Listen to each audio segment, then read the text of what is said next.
lainnya, ya. Nanti di 5 kelompok tadi, masing-masing individu mendapat tugas individu. Nah, tugas individu itu kalau dikelompokkan menjadi satu, itu menjadi kumpulan dari tugas kelompok, ya. Jadi nanti tugas kelompok yang 10% itu nanti akan kita bagi. Misalnya absen 1 sampai 6. Siapa yang 1 sampai 6? Angkat tangan, ya, 1 sampai 6. Sebut nama, ya, Alisha, kemudian siapa lagi? Pak. Siapa lagi? Anggi, Pak. Saya, Pak. Anggi. Dan seterusnya, 6 orang, ya. Nanti tunjuk ketuanya. Nanti ketua kelompoknya ditunjuk, bikin kelompok. Nah, kelompoknya pengelolaan keuangan bidang kesehatan. Kesehatan itu nanti ada rumah sakit itu ada rumah sakitnya di Kemenkes, ada rumah sakit di militer, termasuk RS Rumah Sakit Gatot Subroto dan sebagainya. Itu banyak nanti value-nya. Nah, itu nanti teman-teman enjoy aja, tugas ini enjoy, ya. Tugas ini teman-teman saya buat enjoy, lakukan, do the best untuk kalian sendiri, ya. Jangan itu untuk saya, untuk diri sendiri, buat yang terbaik untuk individu masing-masing. Kalau dikelompokkan menjadi tugas kelompok, kalau disatukan satu kelas itu hasilnya satu kelas, ya. Dan itu harus di-share kepada seluruh ini. Jadi nanti masing-masing dibagi menjadi 6, dan 6 itu nanti saya akan bagi areanya nanti minggu depan. Jadi ya, itu mengenai tugas kelompok dan tugas individu. Artinya kalian sudah mendapat 25%, tugas individu kerjakan dengan baik. Kalau sudah baik mendapat 15%, disatukan dengan tim kelompoknya, kemudian diharmonisasi. Jangan sampai satunya ngomong ke timur, satunya ngomong ke barat, gitu ya. Kalau sudah jadi satu, menjadi tugasnya kelompok. Nah, kelompok itu nanti apakah dipresentasikan, atau seperti Monica yang kemarin dibawa ke YouTube, itu nanti kita sepakati, gitu ya. Ya, teman-teman ya. Kemudian berikutnya sudah clear ya posisinya ya. Nanti teman-teman ada 14 pertemuan. Jadi materi 1 sampai 7 itu adalah sebelum UTS. Kemudian materi 8 sampai 14 materi UAS, ya, materi sampai dengan UAS. Mudah-mudahan nanti pada saat soalnya kita bisa diskusikan berikutnya apakah langsung bikin makalah atau nanti kita lihat ya. Kita sesuai dengan perkembangan yang ada di lapangan nanti. Oke, gitu kira-kira teman-teman sekalian. Nah, sekarang sudah selesai kan? Jadi kalian sudah punya UAS 30, UTS 30, kemudian apa tadi? Tugas kelompok sama tugas individu 25%, gitu kan ya. Nanti teman-teman yang tugas untuk partisipasi kelas, gitu ya. Nanti teman-teman coba dicatat ini. Setiap pertemuan saya, kalian melakukan 2 hal. Dan jangan ditunda karena waktu kalian itu adalah jam kuliah sekarang. Ya. Sekarang misalnya kuliah konseptual BLU gitu ya, maka kalian buat 2 hal. Yang pertama buat mind map, yang kedua adalah Romawi 2 adalah komentar kalian terkait dengan substansi materi kelompok pertama, yaitu konsepsi BLU. Nah, tanggapan atau komentar kalian itu nggak boleh banyak-banyak, maksimal 2 paragraf. Jadi pilih kalimat yang paling efisien untuk mengatakan ya view teman-teman terkait materi itu responnya apa, gitu ya. Itu setiap pertemuan seperti itu buat di dalam satu file. File itu dari pertemuan 1, pertemuan 2, pertemuan 3 itu ada mind map, ada komentar, mind map, komentar. Nanti kalian selama 1 semester akan punya catatan pribadi seperti itu. Saya ingin kalian paham dengan betul karena materi ini akan penting untuk kerja kalian nanti di Kementerian Keuangan. Ya, nah teman-teman sekalian cukup jelas ya. Kalau untuk yang absensi nanti BAAK nanti automatically di aplikasi portal akan ngambil dari portal PKN portal ini ya. Teman-teman sekalian itu pengantar saya untuk skenario per bulan kita. Oke ya, enjoy kan ya. Tetap semangat gitu ya, do the best, bukan untuk saya, saya ingin memberikan ruang teman-teman untuk mendapat ilmu yang bagus, mendapat prestasi yang bagus, harus imbang dengan effortnya kalian ya. Oke, hari ini topiknya adalah konseptual BLU gitu ya. Nah, konseptual BLU itu materinya sudah saya kasih ke kalian, ya kan? Saya pengen beberapa hari sebelumnya sudah saya share ke WA group, tolong kalian baca ya, kalian pelajari sehingga pada saat pertemuan seperti ini kalian sudah punya materi, punya pemahaman ya. Sehingga boleh kali untuk kesempatan sekarang belum ya. Sehingga di pertemuan berikutnya pada saat pertemuan ini kita cukup ngomong 30 menit ya. Saya kasih pengantar 30 menit. Setelah itu kalian bikin mind map sama pendapat ya. Diketik yang bagus, yang rapi untuk kalian sendiri ya, satu file ya. Terus kemudian file itu nanti dikumpulin ke saya lewat lewat PIC kelas. PIC kelas siapa namanya? Siapa di sini? Saya sampai mana? Mana? Hanifa ya. Jadi nanti lewat PIC kelas. Semua nanti satu folder, saya nggak pengen satu-satu, nanti terlalu ini banyak nanti hilang malah ya. Jadi nanti kalian punya catatan itu. Nah, contohnya hari ini kita konsepsi BLU. Jadi kalau kalian sudah baca materi saya, kemudian saya kasih kerangka pada saat pertemuan kali ini, kalian bikin mind map cepat, kemudian bikin komentar. Nah, setelah kuliah selesai, tidak lebih dari 30 menit lewat Zoom. Zoom ini penting untuk kita komunikasi dengan kalian. Saya ingin lihat wajah kalian, lihat sorot matanya, benar enggak kuliahnya gitu kan. Walaupun jauh dari Jakarta tetap semangat gitu ya. Setelah itu kerjain mind map itu ya, kerjain mind map itu.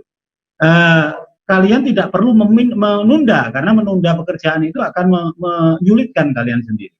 Seperti sekarang ini, saya contohkan materi konsepsi BLU, saya hanya ingin mengatakan ke teman-teman, itu kerangka mind map-nya, itu ada 5 materi yang harus kalian pahami. Yang pertama adalah konsepsi BLU-nya sendiri, itu sebagai yang topik pertama itu adalah mengenai agensifikasi. Agensifikasi itu penciptaan agen. Ya. Itu topik pertama, agensifikasi. Kemudian topik kedua, kalian akan membahas mengenai adalah prakteknya pengelolaan keuangan negara di Indonesia. Jadi konstruksi BLU dengan praktek pengelolaan keuangan negara. Ya. Kemudian nomor 3 adalah kalian akan harus paham mengenai mengapa latar belakang BLU itu dibentuk. Ya. Kemudian nomor 4 adalah inti pokok BLU itu apa. Ya. Baru nomor 5 adalah gitu ya, perkembangan BLU, pengelolaan BLU itu kayak apa. Itu 5 hal itu yang kalian harus pahami di mind map, ya kan? Materinya ada di teman-teman yang sudah kami share. Terus di topik pertama tadi apa?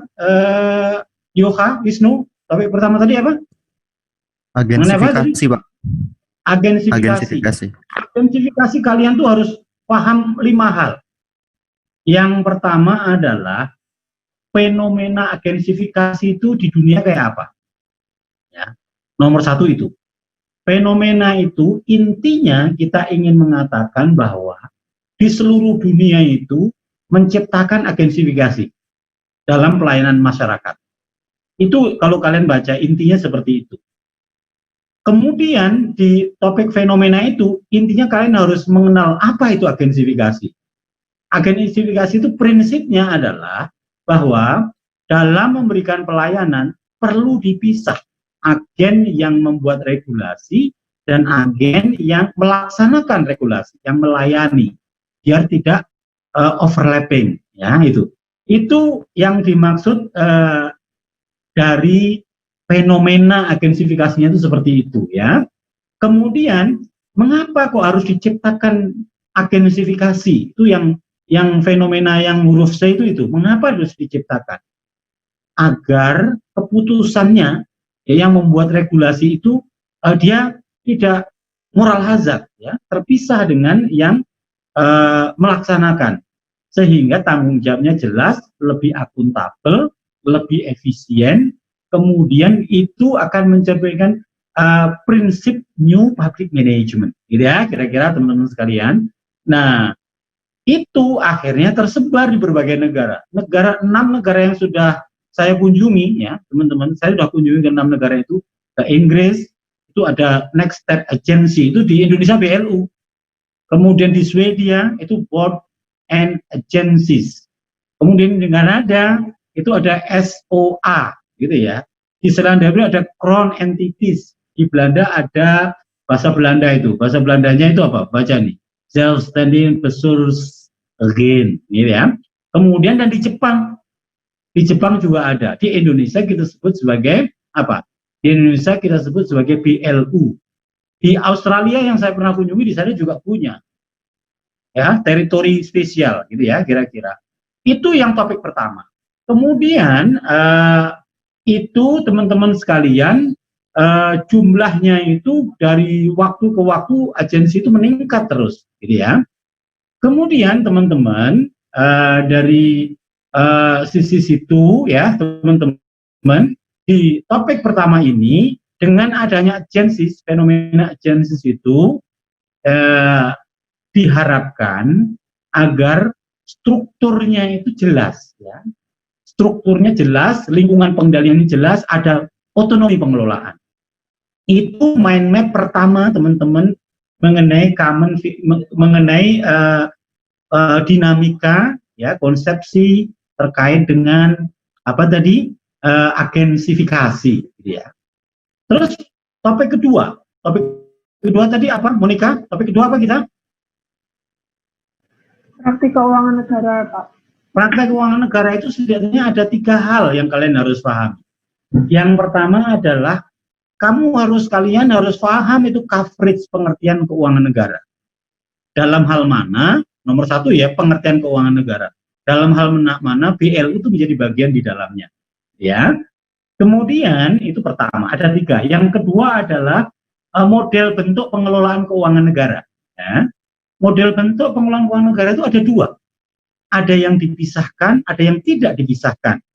Saya mencontohkan yang dipisahkan. Kalau bapak kalian punya perusahaan, duitnya itu sudah mendirikan perusahaan semen, maka perusahaan semen, PT Semen tadi bukan miliknya bapak kalian, bukan miliknya kamu. Itu karena sudah dipisahkan. Kalau perusahaan semen itu punya mobil, punya tanah, itu adalah miliknya perusahaan. Ya, itu dikelola sudah terpisah. Pertanggungjawabannya sudah terpisah. Ya. Bapak kalian yang menjadi pemilik perusahaan, maka kepemilikannya atas saham di sana. Kalau dia rugi sebatas saham itu, tidak sampai di rumah. Nah, kalau yang tidak dipisahkan itu adalah mobil yang ada di rumah, rumah yang ada di rumah, dan sebagainya. Kalau dalam tata negara itu disebut sebagai sistem APBN, gitu ya. Dan di dalam hal mana BLU ada di situ, ya. Itu yang terkait dengan praktek pengelolaan kita. Kemudian kalau kita lihat dari sisi hubungannya, mendudukkan BLU di situ adalah ada unsur publik negara, ada unsur privat. Makin barang yang dikelola itu menghasil barang public good, maka dia menjadi makin dominan pemerintah, state. Makin dia private goods, maka dia akan ke privat, gitu ya. Makanya kalau kalian beli nasi di restoran dan sebagainya itu adalah private good. Jadi makin kecil perannya public goods, makin dikelola banyak oleh private. Nah, dari tata negara itu yang paling banyak dominan yang public good itu dikelola oleh birokrasi, dikelola oleh satker. Makin kecil dia itu peran public good-nya menjadi menuju ke private good, itu adalah makin menuju ke BUMN, Persero. Nah, di tengah-tengahnya ada BLU.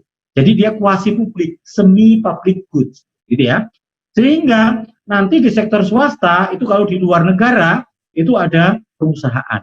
Kemudian yang di tengah-tengah ada yayasan dan sebagainya. Nanti yang public good tidak ada. Nah, gitu kira-kira ya, teman-teman.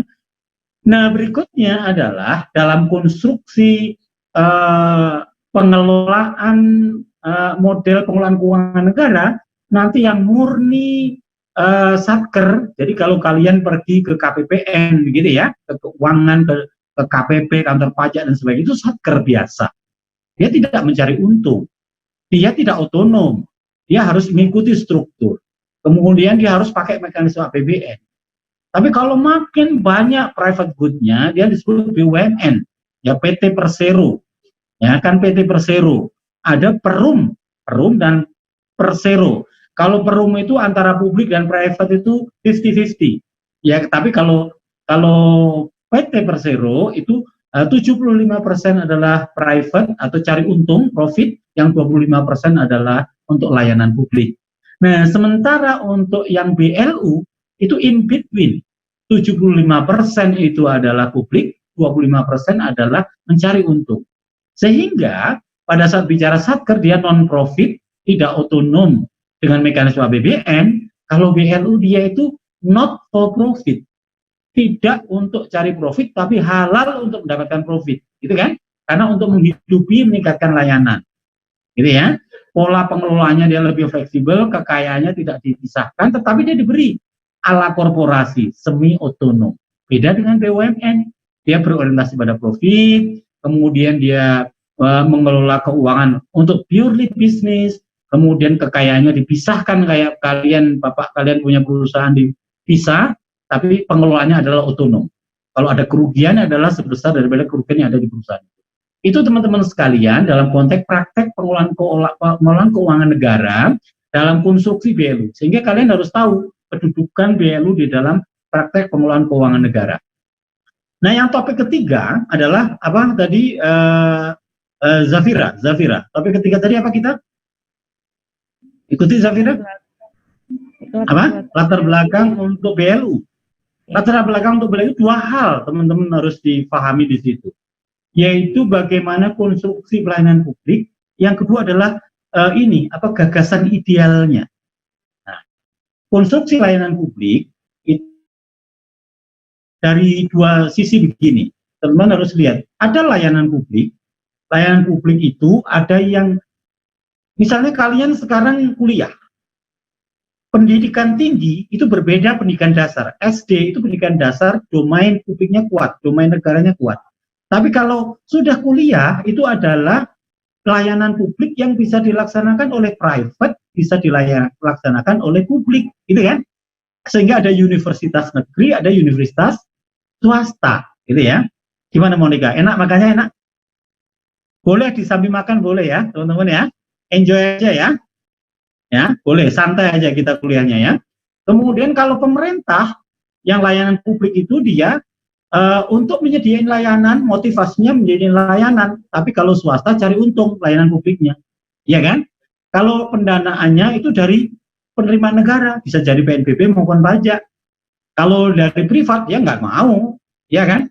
Ya dari masyarakat yang dilayani itu. Kemudian sistem pakai APBN, kemudian kalau swasta itu adalah tidak melalui sistem APBN. Nah, dalam konstruksi demikian, kalau yang layanan publik yang dilaksanakan pemerintah cenderung dia itu low price, harganya rendah, gitu kan? Kualitinya ya kualiti sesuai dengan kemampuan pemerintah, tidak terlalu excellent services gitu yang murni dari birokrasi. Tapi kalau private ya itu swasta itu customer is the king, yaitu quality harus tinggi, kalau enggak dia akan lari customer. Harganya ya sesuai dengan kualitinya gitu kira-kira. Nah, berangkat dari sana teman-teman, untuk yang layanan tertentu yang dikembangkan di BLU itu, kita pengen layanannya quality tinggi. Tapi harganya tidak ditanggung pemerintah saja, tapi sebagian ditanggung oleh masyarakat yang menerima layanan. Tapi yang melaksanakannya pemerintah. Tapi pemerintahnya jangan seperti ala birokrasi, tetapi ala korporasi, dan itu sudah kami lakukan. Jadi teman-teman saya selaku dosen kalian pernah jadi BOD di BLU waktu di pusat investasi pemerintah. Jadi kita sudah melaksanakan ala korporasi pada saat melaksanakan layanan itu, ya teman-teman. Jadi inilah bentuk dari reinventing governance. Jadi pemerintah tetapi memberikan pelayanannya profesional, kualitinya ada quality swasta, ya kan? Tapi bayarnya sharing, gitu ya. Nah, mengapa STAN itu kita jadikan BLU, gitu ya? Kalian kan kuliah di STAN, adalah agar kualitinya tidak ala yang seperti biasa, gitu kan? adalah quality yang harus bisa bersaing dengan university yang BH, badan hukum, kayak UI, kayak UGM. Dulu UI, UGM juga BLU, kita yang proses. Kemudian dia sudah bisa mandiri, kita bawa ke badan hukum.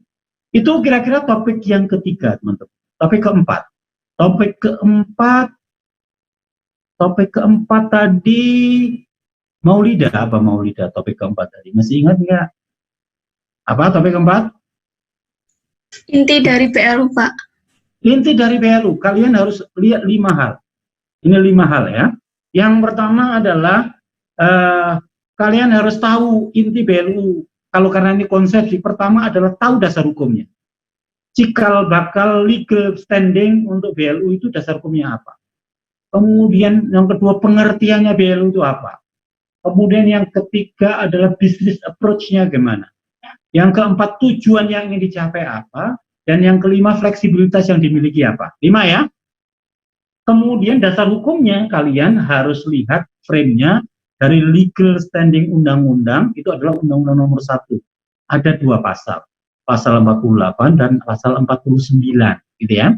Kemudian dulu kami ikut ngawal itu dari pasal 68, 69, kemudian dari pasal 68, 69 di ayat terakhir di pasal 69 itu ketentuan lebih lanjut diatur dengan PP. Maka lahirnya ketentuan kedua adalah PP.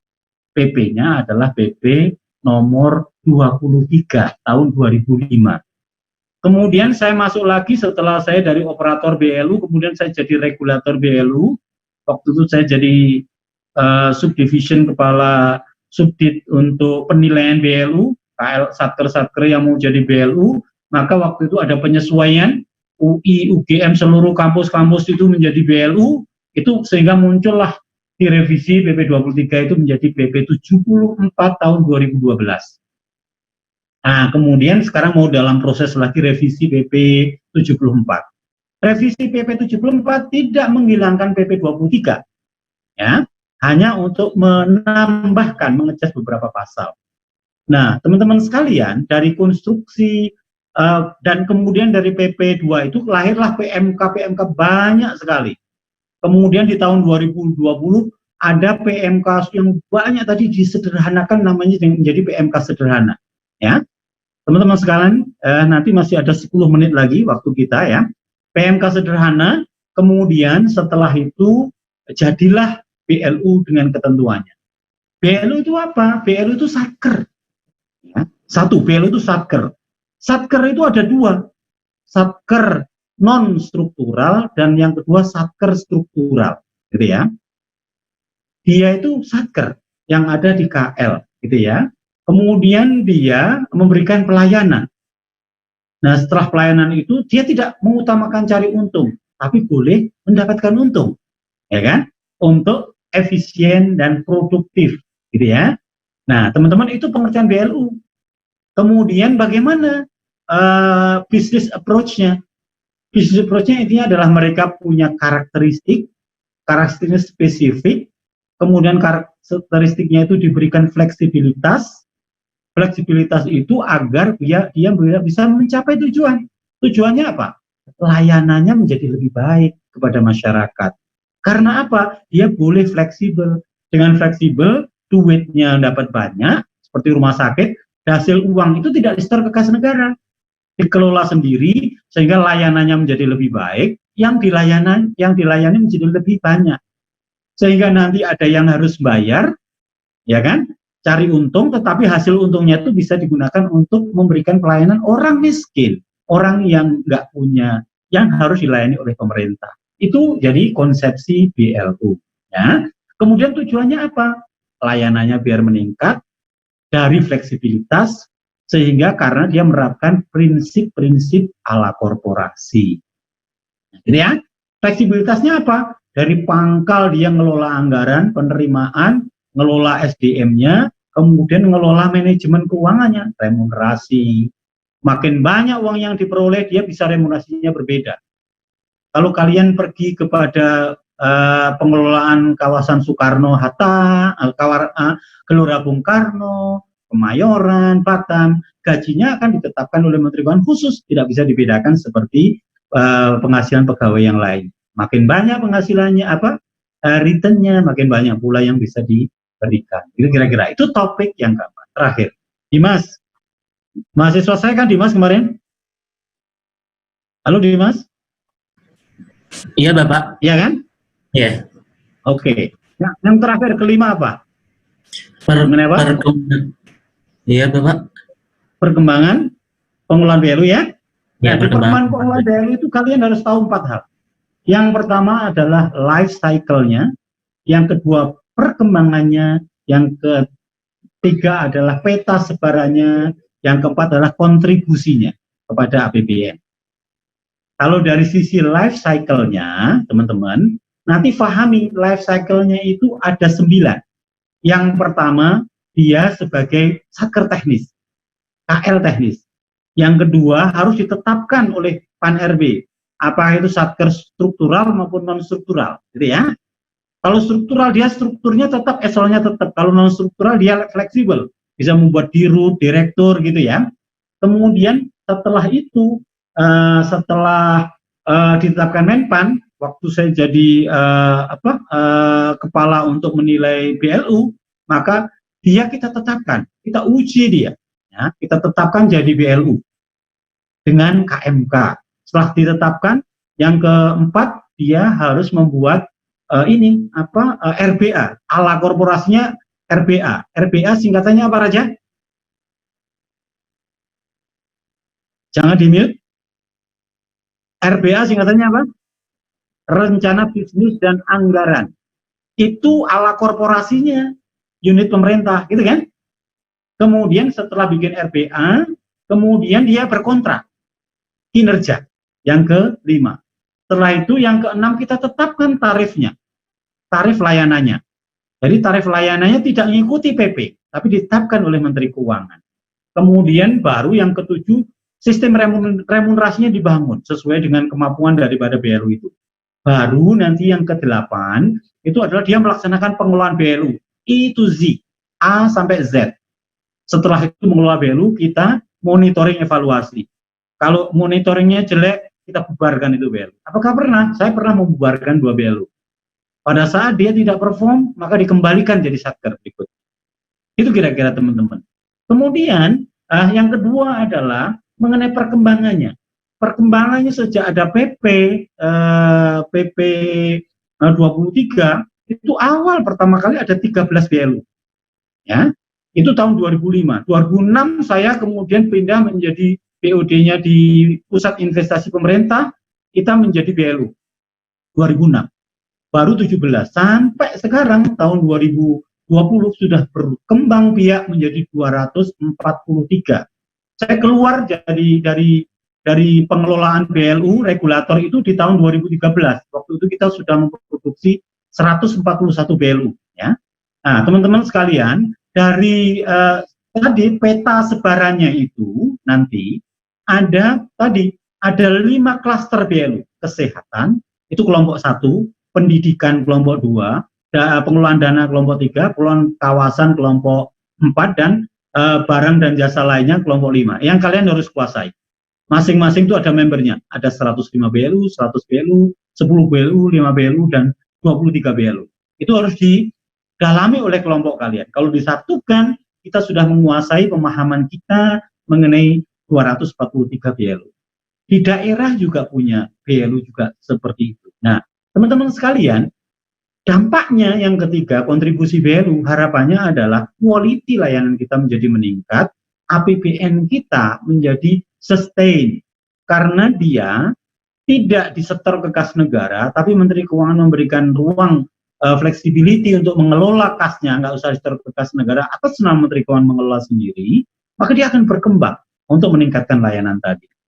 Itu sama halnya waktu saya studi banding dulu, awal pembentukannya pada saat di Kanada, pada saat di beberapa negara bagian lainnya, seperti itu. Makanya tadi saya tunjukkan, ada 6 negara, ditambah 1 lagi nanti di Australia akan menerapkan seperti itu untuk meningkatkan quality daripada servis pemerintah. Nah, teman-teman sekalian, di akhir pertemuan ini dampaknya terhadap terhadap pembangunan, maka diharapkan kontribusinya BLU ini akan reinventing governance ya, sehingga sedemikian rupa pemerintah menjadi lebih efisien, pemerintah menjadi lebih produktif, pemerintah bisa ala korporasi seperti di swasta, gitu ya teman-teman sekalian. Sehingga dengan demikian nanti alumni STAN mindsetnya bukan mindsetnya birokrat, mindsetnya harus mindset ala korporasi ya. Kalian kalau yang dulu saya ajari investment management, jadi ala investment yang diterapkan itu tidak hanya untuk private tetapi juga untuk public sector. Itu teman-teman sekalian perkuliahan kita di pertemuan pertama ini. Saya sudah ngasih materi kalian kurang lebih setengah jam lebih ya.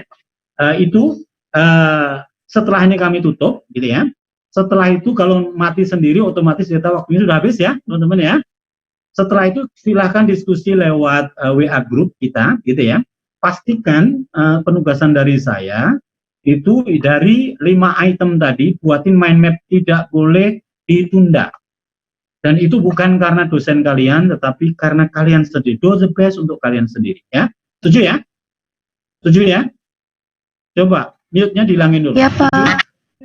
Setuju ya? Setuju, Pak. Setuju, Pak.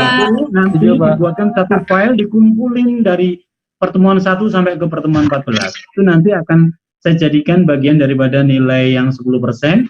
Masing-masing itu diberikan komentar, komen kalian ya. Itu insight kalian sebagai profesional. Teman-teman STAN harus profesional, gitu ya. Itu teman-teman sekalian, nanti kalau ada pertanyaan dan sebagainya, nanti via Zoom, via WA ya. Sebelumnya ketua kelasnya siapa ini? Kelas 15? Saya, Pak. Mana? Siapa namanya? Saya Yusuf, Pak. Mana Yusuf?